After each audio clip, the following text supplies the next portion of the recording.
Okay, അടുത്ത area particular ഒരു important ഏരിയയിലേക്ക് പോവുകയാണ്.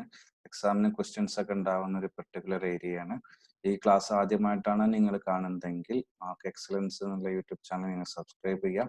എപ്പിൾസ് അക്കാദമിയിലെ രാമനാട്ടുര കൊമേഴ്സിന്റെ സെന്റർ ഉണ്ട്. അവിടുത്തെ അക്കൗണ്ടൻസി സാറാണ് ഞാൻ. ഓക്കെ, സ്റ്റാർട്ട് ചെയ്യാം. Okay,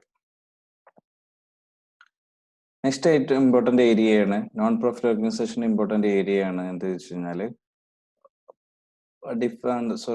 three types of accounts ആണ് മെയിനായിട്ട് ഇവർ മെയിൻറ്റെയിൻ ചെയ്യുന്നത്. മെയിൻലി ത്രീ അക്കൗണ്ട്സ് വിത്ത് മെയിൻറ്റെയിൻ.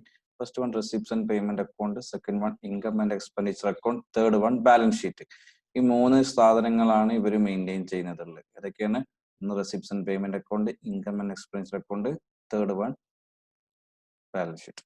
അതിലേക്ക് പോകുന്ന മുന്നേ കുറച്ച് കാര്യങ്ങൾ, കുറച്ച് ടേംസ് നിങ്ങൾ പഠിച്ചിരിക്കണം. Revenue receipt, revenue expenditure, capital receipt, capital receipt, capital expenditure. ഈ കാര്യങ്ങൾ നിങ്ങൾ അറിഞ്ഞിരിക്കണം. ഇത് നിങ്ങൾ നിർബന്ധമായിട്ട് നിങ്ങൾ പഠിക്കുക.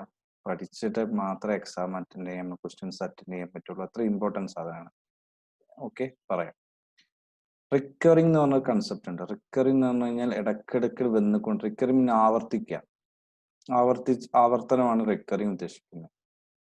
ഇപ്പോൾ റിക്കറിംഗ് എക്സ്പെൻഡിച്ചർ എന്ന് പറഞ്ഞു കഴിഞ്ഞാൽ എന്താ വെച്ചാൽ ആവർത്തിച്ചിട്ടുണ്ടാവുന്ന എക്സ്പെൻസ്. എല്ലാ മാസവും അതിന്റെ എക്സ്പെൻഡിച്ചർ ഉണ്ടാവും. ഒരു എക്സാമ്പിൾ പറയാന്, ഇപ്പോ റിക്കറിംഗ് എന്ന് പറഞ്ഞു കഴിഞ്ഞാൽ നമുക്ക് മനുഷ്യന്മാർക്ക് ജലദോഷം, പനി കാര്യങ്ങളെല്ലാം ഇടക്കിടക്ക് വരാൻ ചാൻസ് ഉണ്ട്, വരാറുണ്ട്. പക്ഷെ കൊറോണ എന്ന് പറഞ്ഞൊരു സാധനം ഒറ്റ പ്രാവശ്യം വരുള്ളൂ. ഓക്കെ, അപ്പൊ കൊറോണ എന്ന് പറഞ്ഞ സാധനം റിക്കറിംഗ് അല്ല, ഇടക്കിടക്ക് ഉണ്ടാവുന്നതല്ല. പക്ഷെ ജലദോഷം, പനിയെല്ലാം ഇടക്കിടക്ക് റിക്കറിംഗ് ആണ്.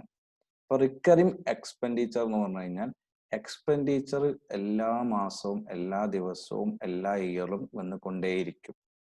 That is revenue expenditure, revenue expenditure. എന്താണ് ക്യാപിറ്റൽ എക്സ്പെൻഡിച്ചർ എന്ന് പറഞ്ഞാൽ ഇപ്പൊ എന്തായിരിക്കും? റവന്യൂ എക്സ്പെൻഡിച്ചർ എന്ന് പറഞ്ഞാൽ എല്ലാ മാസവും അതിന്റെ എക്സ്പെൻഡിച്ചർ ഇങ്ങനെ വന്നുകൊണ്ടിരിക്കും. സാലറി കൊടുക്കുക, എല്ലാ മാസം കൊടുക്കണ്ടേ? എല്ലാ മാസം വാടക കൊടുക്കണ്ടേ? എക്സ്പെൻഡിച്ചർ ആലോചിക്കണം കേട്ടോ നിങ്ങൾ. എല്ലാ മാസം വാടക കൊടുക്കണ്ടേ? എല്ലാ മാസവും റെന്റ് കൊടുക്കണം, എല്ലാ മാസവും സാലറി കൊടുക്കണം, എല്ലാ മാസവും എല്ലാം 2 മാസം മുമ്പ് ഇലക്ട്രിസിറ്റി ബില്ല് പേ ചെയ്യണം, ടെലിഫോൺ ചാർജ്. ഇതെല്ലാം ഇടക്കിടക്ക് ബിസിനസ്സിൽ വന്നുകൊണ്ടിരിക്കുന്ന എക്സ്പെൻസ് ആണ്. അതായത് വരുമാനം കിട്ടാനും വേണ്ടിയിട്ടാണ് ഇത് യൂസ് ചെയ്യുന്നത്. വരുമാനം കിട്ടാനും വേണ്ടിയിട്ട് കുറച്ച് എക്സ്പെൻസ് മീറ്റ് ചെയ്യുന്നത്. നമ്മൾ ബിസിനസ് സ്ഥാപനം വേണമെങ്കിൽ എന്ത് ചെയ്യണം? വാടക കൊടുക്കണം. ബിൽഡിംഗ് വേണ്ടേ? ബിൽഡിങ്ങിന് വാടക കൊടുക്കണ്ടേ? ആ ബിൽഡിംഗ് ഉണ്ടെങ്കിലല്ലേ വരുമാനം ഉണ്ടാവും, ബിസിനസ് ഉണ്ടാവുള്ളൂ. ബിസിനസ് ഉണ്ടായാലല്ലേ വരുമാനം ഉണ്ടാവുള്ളൂ. ഓക്കെ, ഉദ്ദേശിക്കുന്നത് അതേമാതിരി സ്റ്റാഫ് വർക്ക് ചെയ്യണം. വർക്ക് ചെയ്താലേ നമുക്ക് എന്ത് ചെയ്യുള്ളൂ? വരുമാനം കിട്ടുള്ളൂ. സ്റ്റാഫിന് എന്ത് കൊടുക്കണം? നമ്മൾ എന്താ എക്സ്പെൻസ് കൊടുക്കണം. ഓക്കെ, അതാണ് റവന്യൂ എക്സ്പെൻഡിച്ചർ എന്ന് പറഞ്ഞാൽ. റവന്യൂ എക്സ്പെൻഡിച്ചറും മനസ്സിലായല്ലോ. എല്ലാ മാസവും അതിന്റെ എക്സ്പെൻഡിച്ചർ വന്നുകൊണ്ടേയിരിക്കും. Capital expenditure. ക്യാപിറ്റൽ എക്സ്പെൻഡിച്ചർ എന്ന് പറഞ്ഞാൽ ആ എക്സ്പെൻഡിച്ചർ എപ്പോഴും ഉണ്ടാവില്ല. കൊറോണ ആലോചിക്കുക, കൊറോണ എപ്പോഴും ഉണ്ടാവില്ലല്ലോ, എപ്പോഴും ഒരു പ്രാവശ്യമല്ലേ വരുള്ളൂ. അതായത് എക്സ്പെൻഡിച്ചർ എപ്പോഴെങ്കിലും ഉണ്ടാവുള്ളൂ ബിസിനസ്സിൽ. അതായത് ഞാനൊരു കാറ് വാങ്ങുന്നു, ബിസിനസ്സിലേക്ക് വേണ്ടി, നോൺ പ്രോഫിറ്റ് ഓർഗനൈസേഷൻ സ്ഥാപനം കാറ് വാങ്ങുന്നു. ഈ കാറ് വാങ്ങിക്കഴിഞ്ഞാൽ അത് എല്ലാ മാസം കാറ് വാങ്ങുമോ? ഇല്ല, അത് എപ്പോഴെങ്കിലും ഒരു പ്രാവശ്യമേ വാങ്ങുള്ളൂ. ഈ ഒരു പ്രാവശ്യം വാങ്ങി കഴിഞ്ഞാൽ ഇനിയിപ്പോ അതിന്റെ കുറച്ച് അൾട്രേഷൻ ചെയ്യണം. അതിന്റെ കാരണം ഒരു 5 ലക്ഷം രൂപ, കുറച്ച് നെക്സ്റ്റ് അടുത്ത 2 കൊല്ലം കഴിഞ്ഞപ്പോൾ അൾട്രേഷൻ ചെയ്തു 50,000 രൂപ. ഇത് ക്യാപിറ്റൽ എക്സ്പെൻഡിച്ചറാണ്. അതായത് ഈ കാറിന് വേണ്ടി എക്സ്ട്രാ വന്ന എക്സ്പെൻഡിച്ചറാണ്. അപ്പൊ കാറിന്റെ വില ഇപ്പൊ എത്രയാ? 5 ലക്ഷം ഉള്ളത് 1 ലക്ഷം കൂടി കൂടി 6 ലക്ഷം രൂപയായി. അതായത് ക്യാപിറ്റൽ എക്സ്പെൻഡിച്ചർ എന്ന് പറഞ്ഞാൽ അസറ്റിന്റെ വാല്യൂ കൂട്ടാൻ വേണ്ടിയിട്ടാണ് അത് യൂസ് ചെയ്യുന്നത്, ക്യാപിറ്റൽ എക്സ്പെൻഡിച്ചർ എന്ന് പറഞ്ഞു കഴിഞ്ഞാൽ. ഓക്കെ, അതായത് ഞാനിപ്പോ ഒരു കിണർ കുത്തി. ഈ കിണറിന് 1 ലക്ഷം രൂപയായി. കിണറിന് ചുറ്റുഭാഗം എന്ത് ചെയ്യണം? മതിൽ കെട്ടണം. മതിലിന് കെട്ടാൻ എനിക്ക് ഒരു 10,000 രൂപയായി. അപ്പൊ എന്റെ 1,10,000 രൂപയായി ഇപ്പൊ ചെലവ്. ഇതിലേക്ക് ഒരു മോട്ടർ വെച്ചു, ഒരു 50,000 രൂപ മോട്ടർ വെച്ചു. അപ്പൊ അങ്ങനെയാണെങ്കിൽ ഇതിന്റെ കോസ്റ്റ് എത്രയായി? 1 ലക്ഷം രൂപ കിണറിന്, 10,000 രൂപ ചുമര് കെട്ടാന്, 50,000 രൂപ മോട്ടറിന്. അപ്പൊ മൊത്തം ചെലവ് എത്ര? ടോട്ടൽ എക്സ്പെൻസ് എത്രയാണ്? കിണറിന്റെ വില 1,60,000. എങ്ങനെ വന്നത്? ആദ്യം വാങ്ങിയിട്ടുള്ള എക്സ്പെൻസിനോട് കൂടി അഡീഷണൽ വന്നിട്ടുള്ള ക്യാപിറ്റൽ എക്സ്പെൻഡിച്ചർ, കിണർ അസറ്റാണ്, അസറ്റിനുള്ള അഡീഷണൽ വന്നുള്ള എക്സ്പെൻഡിച്ചർ നമ്മൾ എന്ത് ചെയ്യണം? ആഡ് ചെയ്യണം, ക്യാപിറ്റൽ എക്സ്പെൻഡിച്ചർ. അത് എപ്പോഴും ഉണ്ടാവില്ല, എപ്പോഴെങ്കിലും ഉണ്ടാവുള്ളൂ. ഞാൻ അതിന്റെ ഭാഗത്തേക്ക് പോവാം.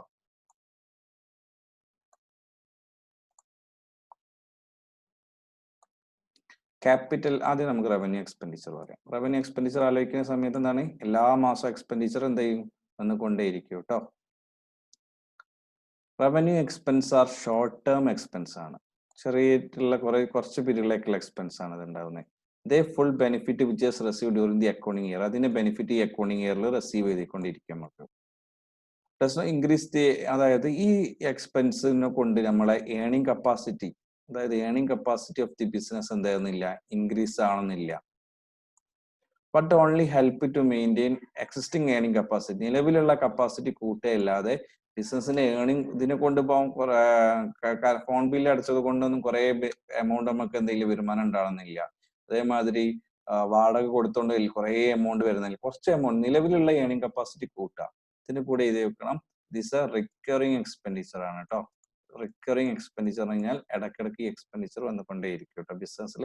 എക്സാമ്പിൾ ആണ് സാലറീസ് ഉണ്ട്, ടെലിഫോൺ എക്സ്പെൻസ് ഉണ്ട്, ഇലക്ട്രിസിറ്റി ചാർജസ് ഉണ്ട്, പോസ്റ്റേജ് ആൻഡ് സ്റ്റേഷനറി എക്സ്പെൻസ് ഇടയ്ക്കൊക്കെ വന്നുകൊണ്ടിരിക്കും, ഡിപ്രിസിയേഷൻ ഇടയ്ക്കിടയ്ക്ക് വരും, എല്ലാ കൊല്ലം വരും, ഓഡിറ്റ് ഫീസ് ഉണ്ടാവും, അങ്ങനെ കുറെ കാര്യങ്ങൾ, loss on sale of machinery, advertisement, insurance, sports expense, ഇത്ര കാര്യങ്ങൾ നിങ്ങൾ ഈ വീഡിയോ പൗസ് ചെയ്തിട്ട് നോട്ട് ചെയ്ത് വെക്കണം. റവന്യൂ എക്സ്പെൻഡിച്ചറിന് എക്സാമ്പിൾ ആണ് സാലറി കൊടുക്കുന്നത്, എല്ലാ മാസം സാലറി കൊടുക്കണം, ടെലിഫോൺ എക്സ്പെൻസ് ഉണ്ടെങ്കിൽ അത് അടക്കണം, ഇലക്ട്രിസിറ്റി ചാർജ് ഉണ്ടെങ്കിൽ അത് അടക്കണം, പോസ്റ്റേജും സ്റ്റേഷനറി ഉണ്ടെങ്കിൽ അതൊക്കെ ഇടയ്ക്കിടയ്ക്ക് വന്നുകൊണ്ടേയിരിക്കുന്ന. അപ്പൊ റവന്യൂ എക്സ്പെൻഡിച്ചർ എന്ന് പറഞ്ഞാൽ ഷോർട്ട് ടൈം എക്സ്പെൻസ് ആണ്, it is A recurring expense ആണ്.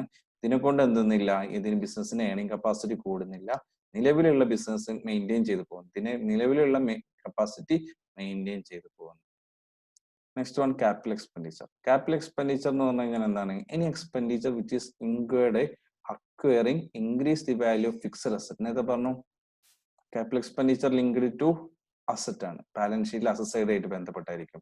ഏതെങ്കിലും അസറ്റിന്റെ കപ്പാസിറ്റി കൂട്ടാനോ അല്ലെങ്കിൽ ഏതെങ്കിലും അതേമതി ഒരു കാറ് വാങ്ങുന്നത്, അതേമില്ലെങ്കിൽ ഇപ്പം നമുക്കിപ്പോ ഒരു ലാപ്ടോപ്പ് വാങ്ങുന്നു, ലാപ്ടോപ്പിന്റെ IC അടിച്ചുപോയി, അത് പുതിയത് IC വരുന്ന സമയത്ത് ലാപ്ടോപ്പിന് അഡീഷണൽ എക്സ്പെൻഡിച്ചർ വരികയാണ്, ലാപ്ടോപ്പിന് അഡീഷണൽ എക്സ്പെൻഡിച്ചർ വരും, അതായത് നിലവിലുള്ള അസറ്റിന് കൂടെ വേറെ എക്സ്പെൻസ് വരികയാണ്, എന്തിന് കപ്പാസിറ്റി കൂട്ടാൻ വേണ്ടി. Okay, any expenditure which is incurred acquiring, ഒന്നുകിൽ acquiring മീൻസ് പർച്ചേസ് ചെയ്യുക, or increase the value of fixed asset, ഒന്നുകിൽ പുതിയൊരു അസറ്റ് വാങ്ങാം, അല്ലെങ്കിൽ നിലവിലുള്ള അസറ്റിന്റെ വാല്യൂ കൂട്ടാം, അതിനെ പറഞ്ഞ പേരാണ് ക്യാപിറ്റൽ എക്സ്പെൻഡിച്ചർ. അങ്ങനത്തെ എക്സ്പെൻഡിച്ചർ ആണ് ക്യാപിറ്റൽ എക്സ്പെൻഡിച്ചർ. സച്ച് എക്സ്പെൻഡിച്ചർ അതിന്റെ ബെനിഫിറ്റ് എന്ന് പറഞ്ഞു കഴിഞ്ഞാൽ ലോങ് പീരീഡിലേക്ക് കിട്ടും, long period and treated as an asset ആക്കി ട്രീറ്റ് ചെയ്യണം. അതായത് നേരത്തെ പറഞ്ഞു നമ്മള് റവന്യൂ എക്സ്പെൻഡിച്ചർ ഒരു മാസത്തെ ഒരു കൊല്ലത്തേക്കൊക്കെ കിട്ടുന്ന ഷോർട്ട് ടേം ആയിരിക്കും, പക്ഷെ നമ്മളൊരു ക്യാപിറ്റൽ എക്സ്പെൻഡിച്ചർ അസറ്റിന്റെ മുകളിൽ ചെലവാക്കി കഴിഞ്ഞാൽ കുറെ കാലം അതിന് ബെനിഫിറ്റ് കിട്ടും. ഒരു കാറ് വാങ്ങി കഴിഞ്ഞാൽ അതിൽ എത്ര വർഷം യാത്ര ചെയ്യാം, എത്ര വർഷം വേണമെങ്കിൽ യാത്ര ചെയ്യാൻ പറ്റും. അപ്പൊ അതാണ് പറഞ്ഞ് ഉദ്ദേശിക്കുന്നത്. Okay, capital expenditure. Next one revenue receipt എന്ന് പറഞ്ഞു കഴിഞ്ഞാൽ, റവന്യൂ റെസിപ്റ്റ് എന്ന് പറഞ്ഞാൽ നേരത്തെ റവന്യൂ എന്ന് പറഞ്ഞു കഴിഞ്ഞാൽ റവന്യൂ, ഇവിടെയും റവന്യൂ ഉണ്ട്, ദിസ് ആർ റിക്കറിംഗ് നാച്ചുറൽ, ഈ വരുമാനം ഇടക്കിടക്ക് വന്നുകൊണ്ടേയിരിക്കും. റവന്യൂ റെസിപ്റ്റ് ആണ് നേരത്തെ എക്സ്പെൻഡിച്ചർ പറഞ്ഞു, ഇതിന്റെ വരുമാനങ്ങൾ ബിസിനസ്സിലേക്ക് ഇങ്ങനെ വന്നുകൊണ്ടേയിരിക്കും. Receipt which are recurring nature and which are available meeting to all day to day expense meet ചെയ്യാൻ വേണ്ടി, day to day expense meet ചെയ്യാൻ വേണ്ടി ബിസിനസ്സിലേക്ക് വരുന്ന വരുമാനത്തെ പറഞ്ഞ പേരാണ് റവന്യൂ റെസിപ്റ്റ്. റവന്യൂ റെസിപ്റ്റ് എന്ന് പറഞ്ഞു കഴിഞ്ഞാൽ ബിസിനസ്സിലേക്ക് വരുന്ന വരുമാനത്തെ പറയുന്ന, എന്തിനു വേണ്ടി, ഡേ ടു ഡേ കാര്യങ്ങൾ മീറ്റ് ചെയ്യാൻ വേണ്ടി. എക്സാമ്പിൾ റവന്യൂ ഇതിന് എക്സാമ്പിൾ ആണ്, നിങ്ങൾ പൗസ് ചെയ്തിട്ട് നോട്ട് ചെയ്ത് വെക്കണം കേട്ടോ. സബ്സ്ക്രിപ്ഷൻ ഉണ്ട്, ഇൻട്രസ്റ്റ് ഓൺ ഇൻവെസ്റ്റ്മെന്റ് ഉണ്ട്, റെസീവ്ഡ് ഉണ്ട്, sale of old news paper ഉണ്ട്, ജനറൽ ഡൊണേഷൻ, ഇത് ഞാനൊന്ന് പറഞ്ഞുതരാം. ജനറൽ ഡൊണേഷൻ എക്സാം ചോദിക്കാറുണ്ട്. Profit on sale of asset, asset വിറ്റ് കഴിഞ്ഞാൽ അതിൽ നിന്ന് കിട്ടുന്ന വരുമാനം, ലോക്കർ റെന്റ്, കമ്മീഷൻ കിട്ടുന്നത്, റെന്റ് കിട്ടുന്നത്, ഡിവിഡന്റ് കിട്ടുന്നതൊക്കെയാണ് ഇതിന്റെ റവന്യൂ റെസിപ്റ്റിന് എക്സാമ്പിൾ. ജനറൽ ഡൊണേഷൻ ശ്രദ്ധിച്ചോ, ഡൊണേഷൻ എന്നുള്ളൊരു എമൗണ്ട്, അതായത് ഡൊണേഷൻ, ഞാനും എൻ്റെ ഫ്രണ്ടും ഞാൻ എൻ്റെ നെയ്ബറും എന്ത് ചെയ്യുന്നത് മെമ്പർമാരാണ്, മെമ്പേഴ്സാണ് ഒരു ക്ലബില്, നമ്മുടെ നാട്ടിലെ റെസിഡൻസ് അസോസിയേഷനിലെ മെമ്പേഴ്സാണ് ഞാനും എൻ്റെ നെയ്ബറും. ഞാൻ ഡൊണേഷൻ ആയിട്ട് ഒരു 1000 രൂപ കൊടുത്ത്, അവൻ ഡൊണേഷൻ ആയിട്ട് ബിൽഡിംഗ് ഉണ്ടാക്കാൻ വേണ്ടി ഒരു 5 ലക്ഷം രൂപ കൊടുത്ത്, രണ്ടാളും കൊടുത്തത് സെയിം ഡൊണേഷൻ ആണ്. ഞാൻ കൊടുത്തത് 1000 രൂപ, അവൻ കൊടുത്തത് 5 ലക്ഷം രൂപ. ഞാൻ കൊടുത്തത് ചെറിയൊരു എമൗണ്ട് ആണ് ഡൊണേഷന്. ആ ഡൊണേഷൻ എന്ന് പറഞ്ഞു കഴിഞ്ഞാൽ നമ്മൾ ഓൺലി ട്രീറ്റ് ചെയ്യുന്നത് റവന്യൂ റെസിപ്റ്റ് ആക്കി ട്രീറ്റ് ചെയ്യും. ശ്രദ്ധിച്ച് കേൾക്കുക, അവൻ കൊടുത്തത് ഡൊണേഷൻ ഏത് പർപ്പസിനാ, ബിൽഡിംഗ് പർപ്പസ്, അതായത് ഡൊണേഷൻ ഫോർ ബിൽഡിംഗ്, അതായത് പ്രത്യേകം പറയുന്നുണ്ട് ഏത് സ്പെസിഫിക് പർപ്പസിന് ഡൊണേഷൻ പറഞ്ഞു കഴിഞ്ഞാൽ അങ്ങനത്തെ ഡൊണേഷൻ വരുന്നത് ക്യാപിറ്റൽ റെസിപ്റ്റ് ആയിരിക്കും. ഡൊണേഷനെ കുറിച്ച് ഒന്നും പറഞ്ഞിട്ടില്ലെങ്കിൽ അത് എന്തായിരിക്കും? ജനറൽ ഡൊണേഷൻ ആയിരിക്കും. ഡൊണേഷൻ ഫോർ ബുക്ക് വാങ്ങാൻ വേണ്ടി ഡൊണേഷൻ ചെയ്യാം, അത് എന്തായിരിക്കണം? ക്യാപിറ്റൽ റെസിപ്റ്റ് ആണ്. വെറും ബുക്ക്, ഒരു നോട്ട്ബുക്ക് വാങ്ങാനുള്ള പൈസ കൊടുത്തത്, അതെന്താണ്? റവന്യൂ റെസിപ്റ്റ് ആണ്. മനസ്സിലായോ? ഡൊണേഷൻ എമൗണ്ട് എന്ന് പറഞ്ഞു കഴിഞ്ഞാൽ ഇൻകാണല്ലോ നോൺ പ്രോഫിറ്റിന്റെ. അത് ഞാൻ കൊടുത്തത് 1000 രൂപയും അവൻ കൊടുത്തത് 5 ലക്ഷം രൂപ, രണ്ടും ഡൊണേഷൻ ആണ്. പക്ഷെ അവൻ കൊടുത്ത 5 ലക്ഷം രൂപ ഡൊണേഷൻ എന്തിനു വേണ്ടിയിട്ടാണ്? ഡൊണേഷൻ ഫോർ ബിൽഡിംഗ് ആണ്. അങ്ങനെയാണെങ്കിൽ അത് അവർ വരുമാനമല്ലേ നോൺ പ്രോഫിറ്റിന്റെ? ആ വരുമാനം എന്താക്കി എടുക്കണം? ക്യാപിറ്റൽ റെസിപ്റ്റ് ആയിട്ട് എടുക്കണം. ഞാൻ കൊടുത്തിട്ടുള്ള 1000 എന്താണ്? വെറും റവന്യൂ ആയിട്ട് മാറ്റം, റവന്യൂ റെസിപ്റ്റ് എടുക്കണം. കാരണം വെച്ചാൽ അവൻ കൊടുത്ത ഡൊണേഷൻ, നെയ്ബർ കൊടുത്ത ഡൊണേഷൻ എന്താണ്? ഡൊണേഷൻ ഫോർ ബിൽഡിംഗ് ആണ്. ഒരു പർപ്പസ് പറയും, നിങ്ങൾ പറയും donation four car, donation four books, library, അല്ലെങ്കിൽ അങ്ങനെ എന്തെങ്കിലുമൊക്കെ പറയണം. സ്പെസിഫിക് ആയിട്ട് ഡൊണേഷനെ കൂടെ സ്പെസിഫിക് ആയിട്ട് പറഞ്ഞു കഴിഞ്ഞാൽ അത് നിങ്ങൾ എന്താക്കി എടുക്കണം? ക്യാപിറ്റൽ റെസിപ്റ്റ് ആക്കി എടുക്കണം. ഓക്കെ, അപ്പൊ ഇത്ര കാര്യങ്ങളാണ് റവന്യൂ റെസിപ്റ്റിൽ വരാനുള്ളത്. Subscription, interest on investment received, sale of old news paper, general donation, profit and sale of asset, lock current, commission കിട്ടിയത്, റെന്റ് റിസീവ്ഡ്, ഡിവിഡൻഡ് റിസീവ്ഡ്. ഇനി ക്യാപിറ്റൽ റെസിപ്റ്റിന് വരുമാനം വരും, ബിസിനസ്സിലേക്ക് റെസിപ്റ്റ് വരും, ഇൻകം വരും, റെസിപ്റ്റ് വരും. പക്ഷെ അത് എന്താ വെച്ച് കഴിഞ്ഞാൽ ഇറ്റ്സ് എ നോൺ റിക്കറിംഗ് ആണ്, ഇടക്കിടക്ക് വരുള്ളൂ. സോറി, എപ്പോഴും വരില്ല, എപ്പോഴെങ്കിലേ വരുള്ളൂ. നോൺ റിക്കറിംഗ്, അതായത് നോൺ റിക്കറിംഗ് റെസിപ്റ്റിനെ പറഞ്ഞ പേരാണ് ക്യാപിറ്റൽ റെസിപ്റ്റ് എന്ന് പറഞ്ഞു കഴിഞ്ഞാൽ. ഈ ക്യാപിറ്റൽ റെസിപ്റ്റ് നമ്മൾ ഇവിടെ കാണിക്കാൻ എന്താ? ക്യാപിറ്റൽ എക്സ്പെൻഡിച്ചറിനെ പറഞ്ഞു, capital expenditure link to asset ആയിട്ട് ബന്ധപ്പെട്ടതാന്ന് പറഞ്ഞു. അങ്ങനെയാണെങ്കിൽ ക്യാപിറ്റൽ റെസിപ്റ്റ് ലിങ്ക് ടു ഏതായിരിക്കും? ബാലൻസ് ഷീറ്റിലെ ലാബിലിറ്റി സൈഡായി ബന്ധപ്പെട്ടതാണ്. ശ്രദ്ധിക്കുക, ക്യാപിറ്റൽ റെസിപ്റ്റ് എന്ന് കഴിഞ്ഞാൽ ബാലൻസ് ഷീറ്റിൽ ലാബിലിറ്റി സൈഡും, ക്യാപിറ്റൽ എക്സ്പെൻഡിച്ചർ എന്ന് കഴിഞ്ഞാൽ അസറ്റുമായി ബന്ധപ്പെട്ടതായിരിക്കും. എന്തെല്ലാമാണ് ക്യാപിറ്റൽ റെസിപ്റ്റ് ഉണ്ടാവുക? നേരത്തെ പറഞ്ഞില്ലേ, സ്പെസിഫിക് ഡൊണേഷൻ, അവൻ കൊടുത്തിട്ടുള്ള donation for building specific donation അല്ലേ. അതേമാതിരി ലൈഫ് മെമ്പർഷിപ്പ് ഫീ എന്ന് പറഞ്ഞു കഴിഞ്ഞാൽ ലൈഫ് ലോങ് ആയിട്ട് കൊടുക്കുന്ന ആജീവനാന്തമായിട്ടുള്ള മെമ്പർഷിപ്പ് ഫീ ഉണ്ടെങ്കിൽ അത് കിട്ടും. അത് ഒറ്റ പ്രാവശ്യം ഉണ്ടാവുള്ളൂ ലൈഫിൽ. പിന്നെ അതേമാതിരി ഇൻവെസ്റ്റ്മെന്റ് സെയിൽ ചെയ്യുക, ഇൻവെസ്റ്റ്മെന്റ് സെയിൽ ചെയ്ത് കഴിഞ്ഞാൽ ഇൻവെസ്റ്റ്മെന്റ് വിൽക്കുമ്പോൾ പൈസ കിട്ടില്ല, ഒറ്റ പ്രാവശ്യം ഇൻവെസ്റ്റ്മെന്റ് സെയിൽ ചെയ്യുള്ളൂ. പിന്നെ ഫിക്സ് അസറ്റ് വെക്കുക, പിന്നെ ബാങ്കിൽ നിന്ന് ലോൺ എടുക്കുക, ഒക്കെ വരുമാനം വരിക, റെസിപ്റ്റ് ആണ്. പക്ഷെ അതെന്താ വെച്ചാൽ ഒറ്റ പ്രാവശ്യം വരികയുള്ളൂ. ബാങ്കിൽ നിന്ന് ലോൺ എടുക്കുന്നത് വെച്ചാൽ ഒറ്റ പ്രാവശ്യം എടുക്കുള്ളൂ, 5 വർഷത്തിന് വേണ്ടിയിട്ട് ലോൺ എടുക്കണം. ഇങ്ങനെയാണ് ക്യാപിറ്റൽ റെസിപ്റ്റ് നമ്മൾ ഇവിടെ കാണിക്കണം, ബാലൻസ് ഷീറ്റിന്റെ ലാബിലിറ്റി സൈഡിൽ കാണിക്കണം. ഓക്കെ, ഒന്ന് ജസ്റ്റ് ഒന്ന് സമ്മറൈസ് ചെയ്യാം. റവന്യൂ റെസിപ്റ്റ്, റവന്യൂ ആദ്യം പറയുന്നത് revenue receipt, revenue expenditure, capital receipt, capital receipt, capital expenditure, capital receipt. ആദ്യം revenue expenditure, sorry revenue expenditure. Recurring ആദ്യം അറിയണം. റിക്കറിംഗ് എന്ന് പറഞ്ഞാൽ എക്സ്പെൻസ് ഇടയ്ക്കിടയ്ക്ക് വരുന്നു. റവന്യൂ എക്സ്പെൻഡിച്ചർ എന്ന് വെച്ചാൽ ഷോർട്ട് ടേം എക്സ്പെൻഡിച്ചർ ആണ്. ഓക്കെ, അതുകൊണ്ട് വെച്ചാൽ ആ എക്സ്പെൻസ് മീറ്റ് ചെയ്ത് കഴിഞ്ഞാൽ നമുക്ക് കുറേ വരുമാനം ഒന്നും കിട്ടാനില്ല. നിലവിലുള്ള വരുമാനം ഇങ്ങനെ മെയിൻറ്റെയിൻ ചെയ്ത് പോകാം. എക്സാമ്പിളാണ് സാലറി, കമ്മീഷൻ കാര്യങ്ങളെല്ലാം കൊടുക്കുക. എന്നാൽ എക്സാമ്പിൾ നോട്ട് ചെയ്ത് വെക്കണം. രണ്ടാമത്തെ റെസിപ്റ്റ്, രണ്ടാമത്തെ എക്സാമ്പിൾ ആണ് റവന്യൂ റെസിപ്റ്റ്. എന്ന് വെച്ചാൽ day to day expense meet ചെയ്യാൻ കിട്ടുന്ന വരുമാനം, അതായത് സബ്സ്ക്രിപ്ഷൻ മെമ്പേഴ്സിന് കിട്ടുക, ഇൻട്രസ്റ്റ് കിട്ടുക, ഡിവിഡൻഡ്, റെന്റ്, വാടക എല്ലാം കിട്ടുന്നത്. ഇനി വെച്ചാൽ capital expenditure link to asset, അസറ്റുമായി ബന്ധപ്പെട്ടതാണ് ക്യാപിറ്റൽ എക്സ്പെൻഡിച്ചർ. അതായത് നിലവിലുള്ള അസറ്റിന്റെ കപ്പാസിറ്റി കൂട്ടാനും വേണ്ടിയിട്ട്. നെക്സ്റ്റ് വൺ എന്താ വെച്ച് കഴിഞ്ഞാൽ ക്യാപിറ്റൽ റെസിപ്റ്റ് കഴിഞ്ഞാൽ next point capital receipt. Capital receipt എന്ന് വെച്ചാൽ എപ്പോഴെങ്കിലും ഉണ്ടാവുള്ളൂ.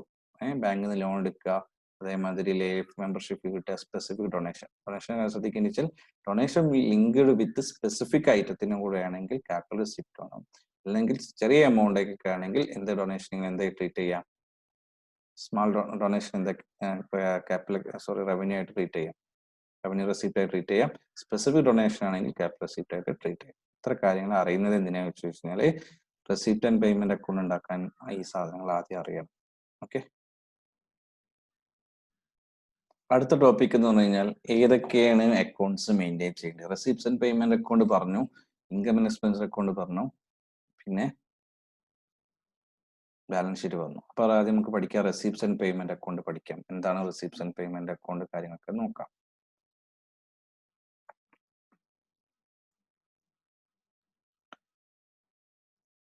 ഇതാണ് receipts and payment account format കേട്ടോ.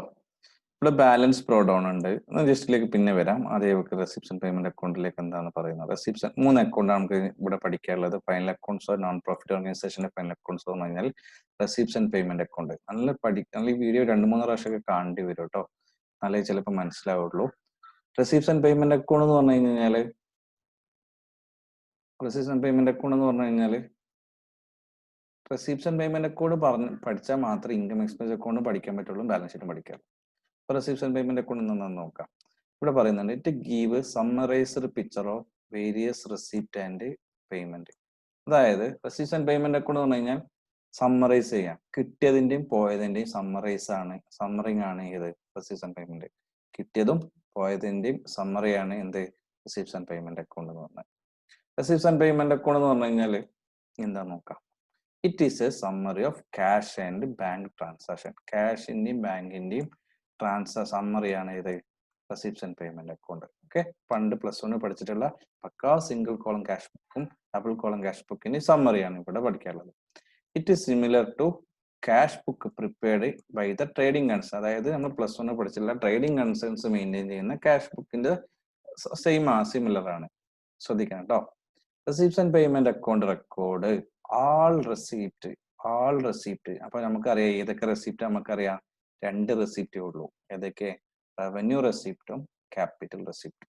Okay, all cash receipt and all cash payment. നമുക്കറിയാം ക്യാഷ് പേയ്മെന്റ് ഉള്ളൂ. ഏതൊക്കെ? ക്യാപിറ്റൽ എക്സ്പെൻഡിച്ചറും റവന്യൂ എക്സ്പെൻഡിച്ചറും. Receipts and payment account is record ചെയ്യുന്നത് ഏത് മാത്രമേ ഉള്ളൂ? ആൾ ക്യാഷ്, എല്ലാ ക്യാഷ് വന്നതും ആൾ ക്യാഷ് പോയതും. അതിന്റെ ഉള്ളിൽ ആരൊക്കെ ഉണ്ട്? 4 ആൾക്കാരുണ്ട്. ക്യാഷ് കിട്ടിയതാണെങ്കിൽ ക്യാപിറ്റൽ റെസിപ്റ്റും റവന്യൂ റെസിപ്റ്റ് ട്രീറ്റ് ചെയ്യാം. ക്യാഷ് പോയതാണെങ്കിൽ അത് 2 ആൾക്കാരെ ട്രീറ്റ് ചെയ്യാം. ഓക്കെ, ക്യാപിറ്റൽ എക്സ്പെൻഡിച്ചറും റവന്യൂ എക്സ്പെൻഡിച്ചറും. ഓക്കെ, ഇനി ശ്രദ്ധിക്കുന്ന കാര്യം, അപ്പൊ ഇത് നിങ്ങൾ റെക്കോർഡ് ചെയ്യണം. ഇനി ഞാൻ പറയുന്ന കാര്യം ഇമ്പോർട്ടന്റ് കാര്യമാണ്. ഈ റെസീപ്റ്റ്സ് ആൻഡ് പേയ്മെന്റ് അക്കൗണ്ടിൽ എന്താ വരുന്നത്? ക്യാഷ് കിട്ടിയതും ക്യാഷ് പോയതും മാത്രമേ ഉള്ളൂ. ഞാൻ ചോദിക്കട്ടെ, ഇവിടെ വരുന്നത് ഈ കൊല്ലം കിട്ടിയത് വരാം, കഴിഞ്ഞ കൊല്ലം കിട്ടാനുണ്ടായിരുന്നു, അത് ഈ കൊല്ലം വന്നൂടെ? ഓക്കെ, ഇനി അടുത്ത കൊല്ലം കൊടുക്കാനുള്ളത് ഈ കൊല്ലം കൊടുത്തൂടെ? എക്സാമ്പിൾ പറയാം, ഇപ്പൊ കുറച്ചും കൂടി മനസ്സിലാവും. നിങ്ങൾ 10ാം ക്ലാസ്സിൽ നിന്നാണ് A+ അക്കാദമിയിലേക്ക് അഡ്മിഷൻ എടുത്തത്. ഇപ്പൊ നിങ്ങൾ +1 സ്റ്റുഡന്റ് ആണ്. നിങ്ങൾ അസംഷൻ ചെയ്തു നിങ്ങൾ +1 സ്റ്റുഡൻസ് ആണ്. 10ാം ക്ലാസ് പഠിക്കുന്ന സമയത്താണ് A+ അക്കാദമിയിൽ അഡ്മിഷൻ എടുത്ത്. നിങ്ങൾ ഇപ്പൊ +1 സ്റ്റുഡന്റ് ആണ്. അടുത്ത കൊല്ലം നിങ്ങൾ +2ലേക്കാണ് പോകുന്നത്. ഇപ്പൊ നിങ്ങൾ ഏത് ക്ലാസ്സിലാ? +1 ക്ലാസ്സിൽ. ഇപ്പൊ നിങ്ങൾ +1 ക്ലാസ്സിന്റെ ഫീസ് അടക്കണ്ടേ? ഈ കൊല്ലത്തെ ഫീസ് അല്ലേ അടക്കണം. നിങ്ങൾ 10ാം ക്ലാസ്സിൽ പഠിക്കുന്ന സമയത്ത് ഒരു 1000 രൂപ പെൻഡിങ് ഉണ്ടായിരുന്നു. ആ 1000 രൂപ ഞാൻ ചോദിച്ച സമയത്ത് നിങ്ങൾ ഈ കൊല്ലം അടക്കുന്നത്. അപ്പൊ 1000 രൂപ എന്താ? കഴിഞ്ഞ കൊല്ലത്തെ വരുമാനം, കഴിഞ്ഞ കൊല്ലം കിട്ടാനുള്ളത് ഈ കൊല്ലം കിട്ടിയതല്ലേ, അടച്ചതല്ലേ, റെസിപ്റ്റ് അല്ലേ. നെക്സ്റ്റ്, നിങ്ങൾ കുഴപ്പമില്ലാത്ത നല്ല നിങ്ങളോട് പറയാന്ന്, നിങ്ങൾ +1 പഠിക്കുന്ന സമയത്ത് തന്നെ +2ലെ ഫീസ് അടക്കണം. നിങ്ങൾ +1 പഠിക്കുന്ന സമയത്ത് തന്നെ +2ലെ റെസിപ്റ്റ് ക്യാഷ് അടക്കണം. അങ്ങനെയാണെങ്കിൽ എന്താ വെച്ചാൽ +2ൽ നിങ്ങൾ പഠിക്കാൻ പോകുന്ന സമയത്ത്, ഇപ്പൊ നിങ്ങളെത്തുള്ള +1 അല്ലേ, +1 നിൽക്കുന്ന സമയത്ത് നിങ്ങൾ എന്ത് ചെയ്യുന്നത്? +2ലെ ഫീസ് അടക്കുന്നത്. ഇപ്പൊ നിങ്ങൾ +1 ആണ്, കഴിഞ്ഞ കൊല്ലത്തെ 10ാം ക്ലാസ്സിലെ ആദ്യം +1ലെ ഫീസ് അടച്ച്, 10,000 രൂപ നിങ്ങൾ +1ലെ ഫീസ് അടച്ച്. കഴിഞ്ഞ കൊല്ലം നിങ്ങൾ എത്ര രൂപ അടക്കാണ്ടായിരുന്നു? 1000 രൂപ അല്ലേ. 1000 രൂപ നിങ്ങൾ +1ലായപ്പോഴല്ലേ അടക്കുന്നത്. അപ്പം കഴിഞ്ഞ കൊല്ലത്തെ പൈസ ഈ കൊല്ലം അടക്കുന്നത്. നെക്സ്റ്റ് വൺ, നിങ്ങൾ +1 സ്റ്റുഡന്റ് അല്ലേ, നിങ്ങളോട് പറയുന്നത് 3000 രൂപ +2ലെ ഫീസ് ഇപ്പോഴേ അടക്കണം എന്ന് പറയുന്നു. അപ്പൊ എന്ത് ചെയ്യും? നിങ്ങൾ +1 പഠിക്കുന്ന സമയത്ത് തന്നെ +2ലെ ഫീസ് അടക്കുന്നു അല്ലേ. അതായത് കറണ്ട് ഇയറിലെ വരുമാനവും പ്രീവിയസ് ഇയറിലെ വരുമാനം, നെക്സ്റ്റ് കൊല്ലത്തെ വരുമാനം കിട്ടിയത് ഇവിടെ റെക്കോർഡ് ചെയ്യും, receipts and payment account record ചെയ്യും. അതേമാതിരിയാണ് പേയ്മെന്റ്. ശ്രദ്ധിച്ചോ? ഇപ്പൊ വരുമാനം പറഞ്ഞു, ഞാൻ വാടക കൊടുക്കാറുണ്ട്. കറണ്ട് ഇയറിലെ വാടകയും കൊടുത്തൂടെ? ഓരോ മാസം വാടക കൊടുക്കുന്നുണ്ട്. കഴിഞ്ഞ കൊല്ലം പെൻഡിങ്ങിലുള്ള വാടക ഈ കൊല്ലം കൊടുത്തൂടെ? കൊടുക്കാം. അതായത് ഔട്ട്സ്റ്റാൻഡിങ് എക്സ്പെൻസ് എന്ന് പറയും. അതേമാതിരി 2021ലെ വാടക എനിക്കിപ്പം കൊടുത്തൂടെ? 2020ൽ നിന്ന് കൊടുത്തൂടെ? കൊടുക്കാം. അതായത് 2020ലെ ഇപ്പൊ ഞാൻ നിൽക്കുന്നത്, 2020 നിൽക്കുമ്പോൾ 2020ലെ വാടക ഇങ്ങനെ കൊടുക്കുന്നുണ്ട്. 2019ലെ വാടക, കഴിഞ്ഞ കൊല്ലത്തെ വാടക എനിക്ക് ഈ കൊല്ലം കൊടുത്തൂടെ? കൊടുക്കാനുള്ളതല്ലേ, ഈ കൊല്ലം കൊടുത്തൂടെ? കൊടുക്കാം. ഈ നെക്സ്റ്റ് കൊല്ലം, അതായത് 2021ലെ വാടകയാണെങ്കിൽ എനിക്ക് ഇപ്പൊ പ്രീപെയ്ഡ് ആയിട്ട് മുൻകൂട്ടി കൊടുത്തൂടെ? കൊടുക്കാം. അതായത് റെസീപ്റ്റ്സ് ആൻഡ് പേയ്മെന്റ് അക്കൗണ്ട് ഇത്രയേ ഉള്ളൂ. കഴിഞ്ഞ കൊല്ലത്തെ വരുമാനം, ഈ കൊല്ലത്തെ വരുമാനം വരാം, ഈ കൊല്ലത്തെ എക്സ്പെൻസ് വരാം, കഴിഞ്ഞ കൊല്ലത്തെ വരുമാനം വരാം, കഴിഞ്ഞ കൊല്ലത്തെ എക്സ്പെൻസ് കൊടുക്കാം. പിന്നെ നെക്സ്റ്റ് കൊല്ലത്തെ എന്ത് ചെയ്യാം, അടുത്ത കൊല്ലത്തെ വരുമാനം വരാം, അടുത്ത കൊല്ലത്തെ പേയ്മെന്റ് വരാം. ഓക്കെ, അതവിടെ പറയുന്നേ. ഇപ്പൊ ഈ സാധനങ്ങൾ ഉറപ്പായിട്ടും ഇപ്പൊ പറഞ്ഞിട്ടുള്ള കാര്യങ്ങൾ നോട്ട് ചെയ്ത് വെക്കണേ. Whether there are related to current period, ഈ കറന്റ് പീരീഡിലത് വരാം, പ്രീവിയസ് പീരീഡത്തത് വരാം, അതേപോലെ നെക്സ്റ്റ് കൊല്ലത്തെ കാര്യങ്ങളും വരാം. അത് എന്താ വരാം, വന്നത് ക്യാഷ് വന്നതും ക്യാഷ് പോയതും കഴിഞ്ഞ കൊല്ലത്തതും ഈ കൊല്ലത്തതൊക്കെ എന്ത് ചെയ്യാം, ഇവിടെ റെക്കോർഡ് ചെയ്യാം. പിന്നെ വെദർ ദർ ആർ ക്യാപിറ്റൽ ആയാലും ശരി, റവന്യൂ ആയാലും ശരി, ക്യാപിറ്റൽ എക്സ്പെൻഡിച്ചർ ആയാലും ശരി, റവന്യൂ എക്സ്പെൻഡിച്ചർ ആയാലും ശരി. Receipts and payment account never record non cash items അല്ലേ. അതായത് ഇവിടെ റെസീപ്റ്റ്സ് ആൻഡ് പേയ്മെന്റ് അക്കൗണ്ട് എന്ന് പറഞ്ഞു കഴിഞ്ഞാൽ എന്താ, ക്യാഷ് വന്നത് ക്യാഷ് പോയത് മാത്രമല്ല റെക്കോർഡ് ചെയ്യുള്ളൂ. അവിടെ എന്തില്ല, ക്യാഷ് ട്രാൻസാക്ഷൻ ഇല്ലാത്തൊരു ട്രാൻസാക്ഷൻ, അല്ലെങ്കിൽ ബാങ്ക് ട്രാൻസാക്ഷൻ ഇല്ലാത്ത ട്രാൻസാക്ഷൻ റെക്കോർഡ് ചെയ്യില്ല. അതായത് ഡിപ്രീസിയേഷൻ റെക്കോർഡ് ചെയ്യില്ല, അതേപോലെ മേഡപ്റ്റ് റെക്കോർഡ് ചെയ്യില്ല, അതേമാതിരി മേഡപ്റ്റ് റിക്കവർ ചെയ്യുന്ന ഡിപ്രീസിയേഷൻ പി എന്നിലേക്ക് മാറ്റുന്ന എൻട്രി ഒന്നും ഇടില്ല. അവിടെ വരുന്നു ഓൺലി ക്യാഷ് ട്രാൻസാക്ഷൻ ഉണ്ടാവും വരും. ഡിപ്രീസിയേഷൻ എൻട്രിയുടെ ഡിപ്രീസിയേഷൻ അക്കൗണ്ട് മിഷനറി റെക്കോർഡ് ചെയ്യില്ല, കാരണം അതിൽ ക്യാഷും ബാങ്കും ഇല്ല. അവിടെ പറഞ്ഞു വെച്ചാൽ ലൈക്ക് ഡിപ്രീസിയേഷൻ വരില്ല, ഔട്ട്സ്റ്റാൻഡിങ് എക്സ്പെൻസ് വരില്ല, അക്രൂഡ് എക്സ്പെൻസ് കിട്ടാനുള്ള എക്സ്പെൻസ് വരില്ല, കിട്ടാനുള്ള എക്സ്പെൻസ് വരില്ല, കിട്ടിയാൽ വരും. കൊടുക്കാനുള്ള എക്സ്പെൻസ് വരില്ല, അവിടെ റെസീപ്റ്റ്സ് വരില്ല, പക്ഷെ കൊടുത്താൽ വരും. കൊടുക്കാനുള്ളത് വരില്ല, പക്ഷെ കൊടുത്താൽ വരും. ഓക്കെ, പിന്നെ ഇത് എപ്പോഴും സ്റ്റാർട്ട് ചെയ്യുന്നത് open with opening balance of cash and bank balance. അതായത് receipts and payment account start ചെയ്യില്ല എപ്പോഴെന്ന് വെച്ചാൽ opening balance of receipts and payment account start ചെയ്യുന്നത് ഓപ്പണിംഗ് ബാലൻസ് ഓഫ് ക്യാഷും ഓപ്പണിംഗ് ബാലൻസ് ഓഫ് ബാങ്കും ആയിരിക്കും എപ്പോഴും തുടങ്ങുക. കാരണം എന്താ, ഇത് ക്യാഷ് ബുക്കിന്റെയും ബാങ്കിന്റെയും സമ്മറി അല്ലേ ഇത്. അപ്പൊ ഇത് ഓപ്പൺ ചെയ്തത് ഓപ്പണിംഗ് ബാലൻസ് ഓഫ് ക്യാഷും ഓപ്പണിംഗ് ബാലൻസ് ഓഫ് ബാങ്ക് ആണെങ്കിൽ ക്ലോസ് ചെയ്യുന്നത് എന്തായിരിക്കും, closing with cash and bank balance വെച്ചിട്ടായിരിക്കാം. ചില സമയത്ത് എന്ത് ചെയ്യും, ഇത് എന്താവാം, ഓവർ ഡ്രാഫ്റ്റ് ആവാനും ചാൻസ് ഉണ്ട്. ഓവർ ഡ്രാഫ്റ്റ് ആയി കഴിഞ്ഞാൽ ഡെബിറ്റ് സൈഡ് വരും എന്നാണ് ഇവർ പറയുന്നത്, ചാൻസ് ഉണ്ട്. റെസീപ്റ്റ്സ് ആൻഡ് പേയ്മെന്റ് കൊണ്ട് സമ്മറി ഇത്രേ ഉള്ളൂ. ക്യാഷ് വന്നത് ഡെബിറ്റ് സൈഡിൽ, ക്യാഷ് വന്നത് രണ്ട് കാര്യങ്ങൾ ഉണ്ടാവും കേട്ടോ. ഏതൊക്കെ, ക്യാപിറ്റൽ റെസിപ്റ്റും ഉണ്ടാവാം, റവന്യൂ റെസിപ്റ്റും ഉണ്ടാവാം. അതേമാതിരി ക്യാഷ് പോയത് ക്രെഡിറ്റ് സൈഡിൽ എന്തൊക്കെ ഉണ്ടാവാം, ക്യാപിറ്റൽ എക്സ്പെൻഡിച്ചറും വരാം, പോയത് എക്സ്പെൻസ് അല്ലേ, റവന്യൂ എക്സ്പെൻഡിച്ചറും വരാം. ഞാൻ ശ്രദ്ധിക്കേണ്ട വേറെ കാര്യം, ഇതിൽ എന്തൊക്കെ വരാം, കറണ്ട് പീരീഡത്തെ വരാം, കഴിഞ്ഞ കൊല്ലം കിട്ടിയത് വരാം, നെക്സ്റ്റ് കൊല്ലം കൊടുത്തതും വരാം, നെക്സ്റ്റ് കൊല്ലം കൊടുക്കാനുള്ളത് ഈ കൊല്ലം കൊടുത്തതും വരാം. ഓക്കെ, പിന്നെ non cash items depreciation outstanding expense ഒന്നും വരില്ല. പിന്നെ എന്താ പറഞ്ഞു വെച്ചാൽ എപ്പോഴും സ്റ്റാർട്ട് ചെയ്യുന്നത് ഓപ്പണിംഗ് ബാലൻസ് ഓഫ് ക്യാഷ് ആയിരിക്കും, end with closing balance of cash ആയിരിക്കും. ഇതാണ് ഇതിൽ പറയുന്ന കാര്യങ്ങൾ. റെസിപ്റ്റ്സ് ആൻഡ് പേയ്മെന്റ് അക്കൗണ്ടിൽ എന്തെല്ലാം ഐറ്റംസ് വരും, കറണ്ട് ഇയറിലെ റെസിപ്റ്റ് വരാം, പ്രീവിയസ് ഇയറിൽ കിട്ടാനുള്ളത് ഈ കൊല്ലം കിട്ടിക്കഴിഞ്ഞാൽ വരാം, നെക്സ്റ്റ് അടുത്ത കൊല്ലം കിട്ടാനുള്ളത് ഈ കൊല്ലം കിട്ടിക്കഴിഞ്ഞാലും വരാം. അതായത് ഈ കൊല്ലത്തെ വരുമാനം കിട്ടി, കഴിഞ്ഞ കൊല്ലം കിട്ടാനുള്ളത് ഈ കൊല്ലം കിട്ടിക്കൂടെ, അടുത്ത കൊല്ലം കിട്ടാനുള്ളത് ഈ കൊല്ലം കിട്ടി, അതാണ് ഉദ്ദേശിച്ചത്. പക്ഷെ ഇത് നിങ്ങൾക്ക് നോക്കി ശ്രദ്ധിച്ചോ കേട്ടോ. 2020 നിങ്ങൾക്ക് നിങ്ങൾ ഫീസ് അടക്കാണ്ടായിരുന്നു, അല്ല നിങ്ങളിപ്പോ 2020 നിൽക്കുന്നത്. 2020 നിങ്ങൾ ഫീസ് 10,000 രൂപ അടച്ച വിചാരിച്ചോ, 10,000 രൂപ അടച്ചു നിങ്ങൾ, അത് നിങ്ങൾക്ക് കിട്ടുമല്ലോ. കഴിഞ്ഞ കൊല്ലം ഞാൻ ഇപ്പൊ 2020 നിൽക്കുന്നത്, 2020 നിൽക്കുന്നത്, ഇപ്പോഴും 2020 നിൽക്കുന്നത്. പക്ഷെ എന്താ വെച്ചാൽ കഴിഞ്ഞ കൊല്ലം എനിക്ക് കിട്ടാണ്ടായിരുന്നു 5,000 രൂപ, അത് ഈ കൊല്ലം കിട്ടി, നിങ്ങൾക്ക് റെക്കോർഡ് ചെയ്യണം. ഞാൻ എപ്പോഴും നിൽക്കുന്നത് 2020 2020 എപ്പോഴും നിൽക്കുന്നത്. എനിക്ക് 2021 കിട്ടാണ്ടായിരുന്ന 20,000 രൂപ കിട്ടാണ്ട്, അത് എനിക്ക് ഈ കൊല്ലം കിട്ടി, റെക്കോർഡ് ചെയ്യാം. കഴിഞ്ഞ കൊല്ലത്തതും ഈ കൊല്ലത്തും വരും, കഴിഞ്ഞ കൊല്ലം കിട്ടാനുള്ളത് ഈ കൊല്ലം വരും, അടുത്ത കൊല്ലം കിട്ടാനുള്ളതും ഈ കൊല്ലം വരാം, അത് റെക്കോർഡ് ചെയ്യുന്ന പറഞ്ഞത്. ക്യാപിറ്റൽ റെസിപ്റ്റ് റെക്കോർഡ് ചെയ്യും, റവന്യൂ റെസിപ്റ്റ് റെക്കോർഡ് ചെയ്യും. Outstanding expense non cash transaction ആണ്, നോൺ ക്യാഷ് ട്രാൻസാക്ഷൻ ആണ്. ഇതൊക്കെ നിങ്ങൾ നോട്ട് ചെയ്യണം കേട്ടോ. കാരണം വെച്ചാൽ നിങ്ങൾ പൗസ് ചെയ്തിട്ട് റെക്കോർഡ് ചെയ്യാം. നോൺ ക്യാഷ് എക്സ്പെൻസ് ആണ്, റെക്കോർഡ് ചെയ്യണം. അതായത് നോൺ ക്യാഷ് ഐറ്റംസ് ആണ്, ഡിപ്രീസിയേഷൻ റെക്കോർഡ് ചെയ്യില്ല, ഇതൊക്കെ ഔട്ട്സ്റ്റാൻഡിങ് എക്സ്പെൻസ് റെക്കോർഡ് ചെയ്യില്ല. ഓക്കെ, പിന്നെ ഇതാണ് നമ്മുടെ ഫോർമാറ്റ്, റെസിപ്റ്റ്സ് ആൻഡ് പേയ്മെന്റ് അക്കൗണ്ടിന്റെ ഫോർമാറ്റ് ആണ്. ഇവിടെ എപ്പോഴും ശ്രദ്ധിച്ചു കേട്ടോ, ബാലൻസ് ഡ്രോ ഡൗൺ. ഇവിടെ എന്ത് ചെയ്യുന്നത്, ക്യാഷ് ഇൻ ഹാൻഡ് ആണ് സ്റ്റാർട്ട് ചെയ്യുന്നത്, ക്യാഷ് അറ്റ് ബാങ്കും ഉണ്ട്. ഓക്കെ, ഇവിടെ എൻഡ് ചെയ്യുന്നത് നമുക്ക് balance carry down, cash in hand, cash at bank. അപ്പൊ നമ്മൾ ഇവിടെ ഇങ്ങനെ തുടങ്ങി, ഇതൊക്കെ നമ്മളെ വരുമാനം, ഇതെല്ലാം ക്യാഷ് കിട്ടിയതാ അല്ലെങ്കിൽ ബാങ്കിൽ നിന്ന് കിട്ടിയതാ. ഇതൊക്കെ നമ്മുടെ എന്താണ്, എക്സ്പെൻസാ. നമുക്ക് 1,00,000 രൂപ കിട്ടി, 80,000 രൂപ ചെലവായി, ബാക്കി ഇവിടെ എത്ര ഉണ്ടാവും, ക്യാഷ് ആയിട്ട്. അല്ല, ക്യാഷ് ആയിട്ടാണെങ്കിൽ ക്യാഷ് 20,000 ഉണ്ടാവും, ബാങ്ക് ആയിട്ട് ബാങ്ക് 20,000 ഉണ്ടായിരിക്കും. ഇത് പൗസ് ചെയ്യണം, വീഡിയോ പൗസ് ചെയ്തിട്ട് ഇത് ഫുള്ള് നിങ്ങൾ കോപ്പി ചെയ്യണം കേട്ടോ. ഇനി ഞാൻ പറയുന്ന സാധനം നല്ല ഏറ്റവും ഇമ്പോർട്ടൻറ്റ് സാധനമാണ്, ശ്രദ്ധിച്ച് കേൾക്കേ.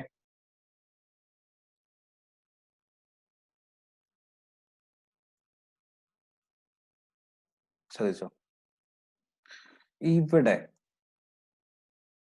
റെസിപ്റ്റ് അല്ലേ, 2 റെസിപ്റ്റ് ഇവിടെ വരും. ഏതൊക്കെ റെസിപ്റ്റ് ഉണ്ടാവും? ക്യാപിറ്റൽ റെസിപ്റ്റ് ഉണ്ടാവാം, റവന്യൂ റെസിപ്റ്റ് ഉണ്ടാവാം. അങ്ങനെയാണെങ്കിൽ ഈ സൈഡ് എക്സ്പെൻഡിച്ചർ സൈഡ് അല്ലേ, പേയ്മെന്റ് സൈഡ് അല്ലേ. അപ്പൊ ഇവിടെ എന്തൊക്കെ വരാം? ഇവിടെ 2 സാധനങ്ങൾ വരാം. ക്യാപിറ്റൽ എക്സ്പെൻഡിച്ചർ വരാം, റവന്യൂ എക്സ്പെൻഡിച്ചർ വരാം. എന്നൂടെ ക്യാപിറ്റൽ എക്സ്പെൻഡിച്ചർ വരാം, റവന്യൂ എക്സ്പെൻഡിച്ചർ വരാം. ക്ലിയർ? റെന്റ് റവന്യൂ എക്സ്പെൻഡിച്ചറാ ഇടക്കിടക്ക് വരും. വേജ് റവന്യൂ എക്സ്പെൻഡിച്ചർ ഇടക്കിടക്ക് വരും. ഇൻഷുറൻസ് ഇടക്കിടക്ക് വരും, എല്ലാ കൊല്ലം ഉണ്ടാവും. Printing and stationery, postage revenue expenditure, advertisement revenue expenditure ആണ്, സൺഡേ എക്സ്പെൻസ് റവന്യൂ എക്സ്പെൻഡിച്ചർ ആണ്, ടെലിഫോൺ ചാർജ് റവന്യൂ എക്സ്പെൻഡിച്ചർ ആണ്. ആണോ? ഇവിടെ നോക്കൂ കേട്ടോ, ഇതെല്ലാം റവന്യൂ എക്സ്പെൻഡിച്ചർ ആണ്. ഇവിടെ പർച്ചേസ് ഓഫ് അസറ്റ്, അസറ്റ് വാങ്ങി കഴിഞ്ഞാൽ ഇറ്റ്സ് എ ക്യാപിറ്റൽ എക്സ്പെൻഡിച്ചർ ആണ്. Purchase of investment capital expenditure ആണ്. ഓക്കെ, കേട്ടോ. ഇവിടെ ജനറൽ ഡൊണേഷൻ എന്ന് കഴിഞ്ഞാൽ ചെറിയ എമൗണ്ട് ഡൊണേഷൻ, റവന്യൂ റെസിപ്റ്റ് ആണ്.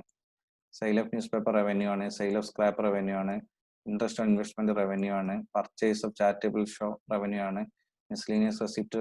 ഇനി ഇവിടെ ഗ്രാൻഡ് കിട്ടിക്കഴിഞ്ഞാൽ ക്യാപിറ്റൽ ആണ്. ലെഗസി ക്യാപിറ്റൽ എക്സ്പെൻഡിച്ചർ കഴിഞ്ഞാൽ ഇത് എപ്പോഴും കിട്ടും. സോറി, ക്യാപിറ്റൽ റെസിപ്റ്റ് കേട്ടോ, ക്യാപിറ്റൽ റെസിപ്റ്റ് ആണ്. ഇത് ഇടക്കിടക്ക് എപ്പോഴും വരുന്നില്ല, എപ്പോഴെങ്കിലും ഉണ്ടാവുള്ളൂ. സ്പെസിഫിക് ഡൊണേഷൻ ക്യാപിറ്റൽ റെസിപ്റ്റ് ആണ്, എപ്പോഴും ഉണ്ടാവണമെന്നില്ല. ഇതൊക്കെ നിങ്ങൾ മാർക്ക് ചെയ്ത് വെക്കണ്ടോ, ക്യാപിറ്റൽ റെസിപ്റ്റ് ആണ്. Sale of investment capital receipt ആണ്. Sale of fixed asset capital receipt ആണ്. ഇവിടെ ഫിക്സ്ഡ് അസറ്റ് വിറ്റ് കഴിഞ്ഞാൽ ക്യാപിറ്റൽ റെസിപ്റ്റ് ആണ്, വാങ്ങിക്കഴിഞ്ഞാൽ എന്താണ്? ക്യാപിറ്റൽ എക്സ്പെൻഡിച്ചർ ആണ്. ലൈഫ് മെമ്പർഷിപ്പ് ഫീ ക്യാപിറ്റൽ റെസിപ്റ്റ് ആണ്, എക്സാം ചോദിക്കാറുണ്ട് കേട്ടോ. എൻട്രൻസ് ഫീ ക്യാപിറ്റൽ റെസിപ്റ്റ് ആണ്. Receipts and payment account specific purpose ആവശ്യമില്ല, ഇൻവെസ്റ്റ്മെന്റ് സ്പെസിഫിക് ഇൻവെസ്റ്റ്മെന്റ്. ഓക്കെ, ഇത്ര കാര്യങ്ങളാണ് ക്യാപിറ്റൽ റെസിപ്റ്റിനും എക്സാമ്പിൾ ചോദിക്കാറുണ്ട് കേട്ടോ. ഇതാണ് receipts and payment account format. നിങ്ങൾ നിർബന്ധമായിട്ട് കോപ്പി ചെയ്യുക. ഇതിന്റെ ബേസിലാണ് നമ്മൾ എന്ത് ചെയ്യുന്നത്, പ്രോബ്ലം ചെയ്യാൻ പോകുന്നത്. അടുത്തൊരു പ്രോബ്ലം ചെയ്യാൻ പോവാണ്. ഓക്കെ.